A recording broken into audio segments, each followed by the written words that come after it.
अब ये हिंदू गांव बसा रहा है, लेकिन गरीब हिंदू का कोई जगह नहीं है। ये जो मुरेठा बांध के जय श्री राम का नारा लगाता है, या जो गरीब हिंदू कांवर यात्रा में जाता है, या जो गरीब हिंदू दरगाह से झंडा उतार रहा है, मस्जिद पे जो है लाउड स्पीकर लगा रहा है, वो हिंदू नहीं जाएगा, वो हिंदू को नहीं मिलेगा, क्योंकि मिनिमम प्राइस 15 लाख रुपया है।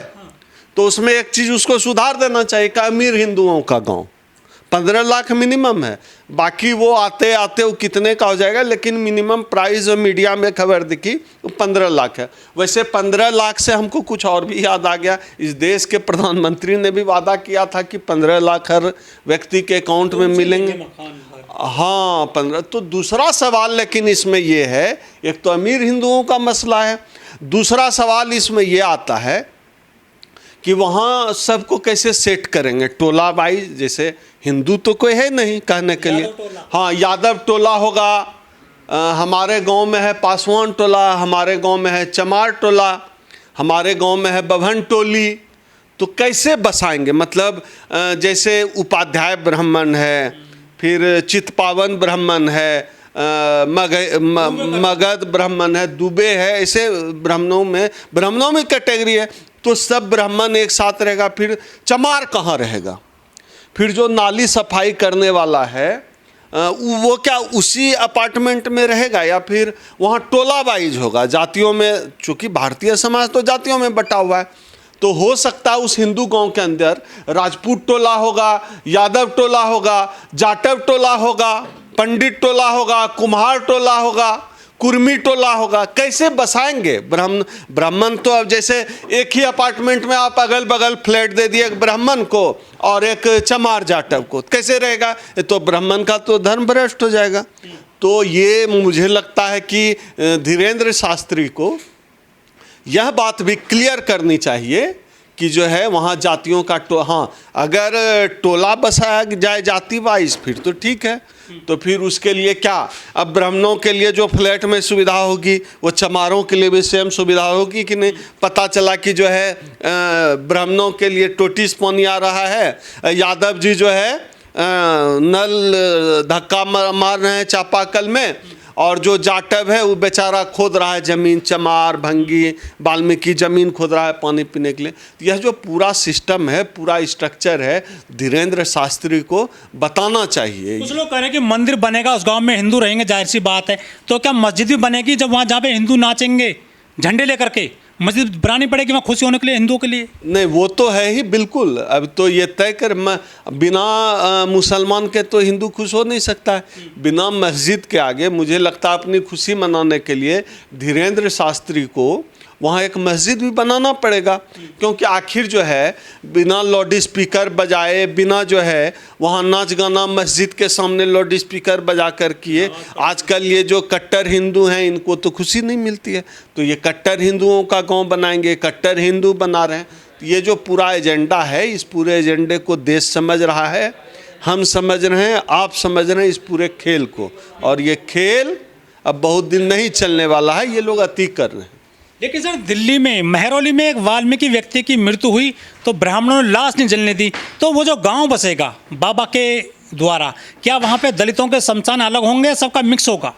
ये बात भी धीरेन्द्र शास्त्री को स्पष्ट करनी चाहिए कि दलितों का अलग श्मशान होगा, मंदिर बनेगा तो दलितों का अलग मंदिर बनेगा।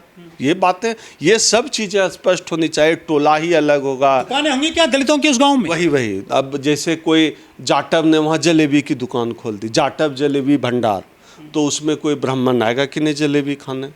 अब समझिए, नाई की दुकान खुलेगी। हाँ, अब नाई की दुकान है तो उसमें कौन आएगा बाल कटाने? कहाँ बाल कटवाए? हाँ, अब शूद्रों के लिए ये पूरा जो सिस्टम है जाति वाइज जो है, इनको सिस्टम क्लियर करना पड़ेगा। और वहाँ जो है ब्राह्मणों और दलितों की शादी का भी कोई इंतजाम होगा क्या? सामूहिक विवाह कराएंगे धीरेन्द्र शास्त्री की, ब्राह्मण और चमार की शादी होगी, ब्राह्मण वाल्मीकि की शादी होगी, ऐसा भी कोई साल में कार्यक्रम चलेगा क्या? मतलब कि आपस में जब सब हिंदू हैं तो सबका आपस में शादी ब्याह भी होगा कि नहीं, ये भी तय होना चाहिए।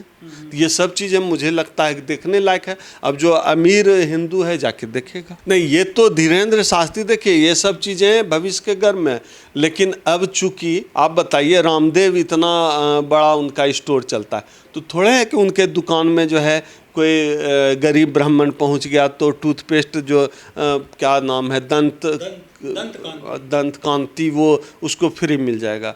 बाजार सबको बराबर हिसाब से देखता है। तो 15 लाख जो मिनिमम है फ्लैट का दाम, वही 15 लाख ही रहेगा और उससे ज़्यादा ही पैसा देना पड़ेगा। पर्ची कैसे निकलेगी मकानों की वहाँ पर? क्या अपने जादू से निकालेंगे या फिर लॉटरी सिस्टम करेंगे? ये धीरेन्द्र शास्त्री तो पर्ची निकालने में एक्सपर्ट हैं। मुझे लगता है कि यह तो पर्ची निकाल कर ही तय किया जाएगा कि जो है कौन सा मकान किसको अलॉट होगा।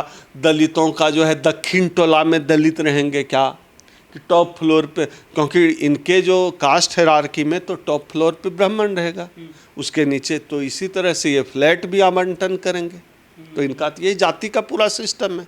तो मुझे नहीं लगता कि यह जो है धीरेन्द्र शास्त्री इस तरह कोई हिंदू गांव बसा पाएगा, बसेगा या तो ब्राह्मण गांव बसेगा, कोई हिंदू गांव नहीं बसना है। इनको इतना पैसा कहाँ से मिल रहा है जो गांव बसाने की बात कर रहे हैं ये लोग? आप बताइए ना, जिस व्यक्ति को देश का प्रधानमंत्री ही कहे कि मेरा छोटा भाई है, उस व्यक्ति को पैसे की क्या कमी है?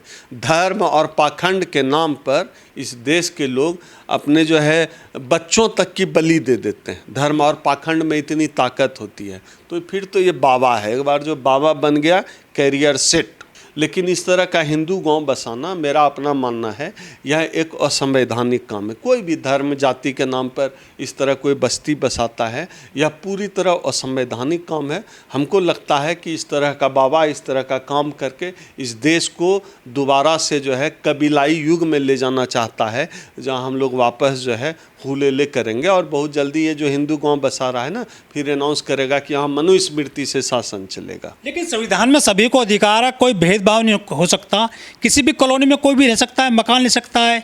ये केवल एक धर्म का, एक जाति का गांव कैसे बसा सकते हैं? ये तो गैर संवैधानिक है। आप जो कह रहे हैं ये कहने सुनने में अच्छा लगता है, लेकिन आज भी किसी दलित को हर मोहल्ले में मकान नहीं मिलता। आप बैकवर्ड हैं, जरूरी नहीं है कि आपको मकान मालिक घर दे देगा। तो ये तो जाति व्यवस्था इस देश का सच है। और कहते हैं ना, जात के पाँव न फटे विवाही सो क्या जाने पीर पर आई। मैं क्लास 6 से ही घर से बाहर रहकर मैंने पढ़ाई की है और दर्जनों बार इस तरह की जिल्लतें मैंने झेली है, जहाँ दलित होने की वजह से मुझे मकान नहीं मिला है किराए पर, किसी न किसी तरह से टरका देते। लेकिन संघ के जो प्रमुख मोहन भागवत वो कह रहे हैं कि सबको एक साथ रहना चाहिए, सबके एक कब्रिस्तान हो, शमशान हो, कोई भेदभाव नहीं होना चाहिए। अरे अलग गांव बसा रहे हैं हिंदुओं का। अब जो बात मोहन भागवत मीडिया में कभी कभी कह देते हैं, जैसे कहते हैं जाति ब्राह्मणों ने बसाई, तो कभी कहते हैं सबको साथ रहना चाहिए। यह बात मोहन भागवत को इस देश के उन लोगों को समझाना चाहिए जिनके दिमाग में मनुस्मृति चलती है।